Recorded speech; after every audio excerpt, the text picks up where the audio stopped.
menjelang Dajjal keluar, terjadi tanda besar kiamat yang pertama terlebih dahulu, yaitu dukhan. Dukhan ini, seperti penjelasan Michel Penn, pakar astronomi dunia yang paling senior saat ini, beliau menjelaskan hanya terjadi apabila bumi mengalami hantaman meteor, daratan bumi. Sementara NASA Amerika saat ini mengumumkan kepada dunia bahwa kita sedang ada di tengah arus sungai meteor. Walaupun kita sudah di penghujung tahunnya, tetapi meteor mempunyai karakter seperti bola biliar. Dia kalau beradu, maka dia yang lain akan memental ke jalur yang lain. Peluang-peluang ini akan menjadikan bumi sangat rentan diserang oleh meteor. Dan Rasulullah menyebutkan ciri-ciri meteor akan menghantam bumi apabila umatku terlibat dan terjebak dalam 3 kesalahan di akhir zaman. Dan ketiga kesalahan ini sudah dibuat oleh umat Nabi, ketiga-tiganya. Pertama, kata Nabi, apabila di tengah-tengah umatku sudah banyak bermunculan penyanyi-penyanyi wanita di mana-mana. Yang kedua, apabila musik dan alat-alat musik sudah disenangi oleh umatku dan digandrungi menyebar di mana-mana.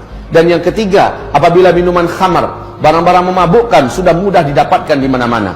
Tiga-tiga ini sudah apa belum? Maka pertanda ini sudah Rasul gambarkan kepada kita.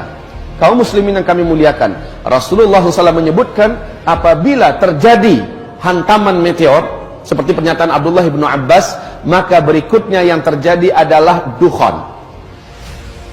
Dalam sanad yang jayyid, Ibnu Jarir meriwayatkan sebuah hadis di mana Ibnu Mulaikah berkata, guruku Abdullah bin Abbas berkata, malam tadi kami nggak bisa tidur karena kami menyaksikan meteor melintas di atas bumi kita. Saya khawatir jangan-jangan besoklah terjadinya dukhan. Apa yang dikatakan oleh Abdullah bin Abbas ini persis sama dengan yang diuraikan oleh pakar astronomi dunia tadi, Michel Penn. Meteor ini ketika dia menghantam atmosfer bumi kita, kalau garis diameternya 2 km saja, kekuatan ledakan meteor ini sama dengan 1 juta kali lipat bom nuklir yang pernah meledak di Nagasaki dan Hiroshima. Dampak yang terjadi berikutnya adalah meteor ini akan terbakar, bagian kulitnya akan mengeluarkan asap yang sangat tebal dan itu panas beracun. Kemudian bagian kulit ini lepas dari intinya dan dia membentuk meteor-meteor kecil yang akan menghunjam bukit-bukit kita, gunung-gunung kita, kota-kota kita akan menjadi hujan meteor. Sementara yang intinya mengandung sidrid. Sidrid ini adalah kandungan dari zat besi. Pergesekan yang sangat ekstrim menembus lapisan atmosfer kita menyebabkan timbulnya medan magnet yang teramat sangat kuat. Dampaknya yang langsung terasa oleh manusia di bumi adalah semua besi dan logam yang ada di muka bumi akan langsung terinduksi. Maka mobil kita yang mesinnya dari besi tidak bisa lagi di starter, Pak. Nggak bisa lagi jalan. Pesawat juga tidak bisa bergerak. Kapal-kapal. Dan itu bukan untuk sementara waktu, tapi permanen. Inilah digambarkan oleh Nabi SAW setelah kalian nanti dipimpin oleh Al-Mahdi. Al-Mahdi itu kemunculannya adalah setelah meteor jatuh. Setelah meteor jatuh terjadi dukhan, Al-Mahdi akan muncul. Al-Mahdi inilah yang akan memimpin umat Islam di sini. Nah, kaum muslimin yang kami muliakan, Rasul bersabda, saat Al-Mahdi nanti muncul, kalian sudah kembali seperti zaman sekarang. Tidak ada teknologi. Kalian akan berperang bersama Al-Mahdi menggunakan pedang, menggunakan tombak, menggunakan panah. Dan zaman-zaman itu adalah zaman jihad, kata Rasulullah. Zaman-zaman itu adalah zaman perang, di mana banyak para syuhada yang akan diambil oleh Allah ke langit.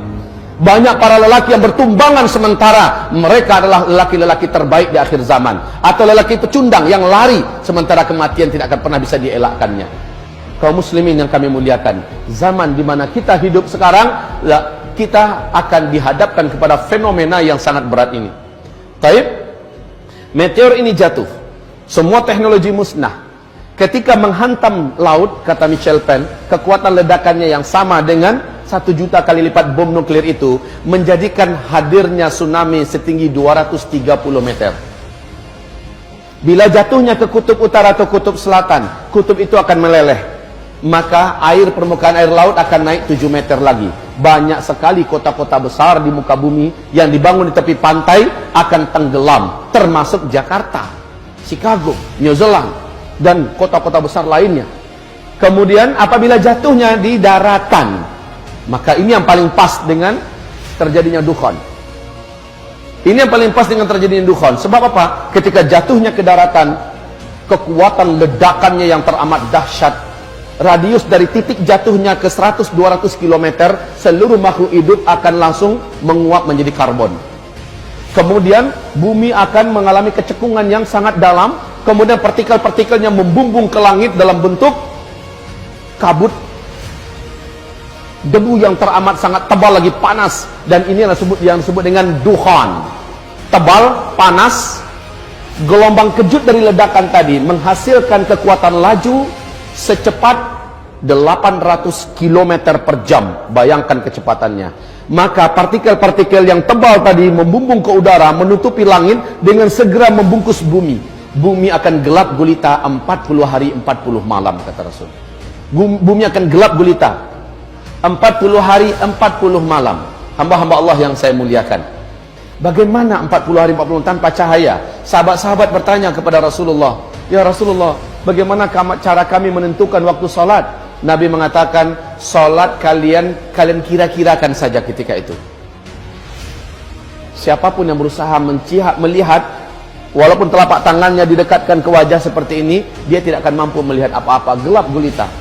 Setelah matahari kembali nampak, dukhan tersisi, ya, kita akan dikejutkan dengan pemandangan lain.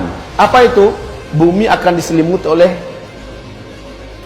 debu yang sudah mengendap ke daratan, tebal di mana-mana. Bangkai-bangkai berserakan, bangkai-bangkai burung, bangkai kucing, bangkai anjing, binatang, dan banyak tanam-tanaman yang juga mati. Bayangkan 40 hari 40 malam nggak ada cahaya matahari, dan itu panas, Pak. Saking panasnya, kata Rasul, seluruh orang kafir di muka bumi ini melepuh kulit mereka. Jadi orang-orang kafir yang nggak sempat menyelamatkan diri, mereka akan melepuh seperti kita masuk open, Pak. Orang Islam yang banyak buat dosa sebelum itu terjadi, amalnya sedikit, imannya tipis, sama tersiksanya dengan orang kafir. Tapi orang beriman yang imannya bagus, ketika itu terjadi, amal solehnya sebelum itu banyak, dia akan selamat.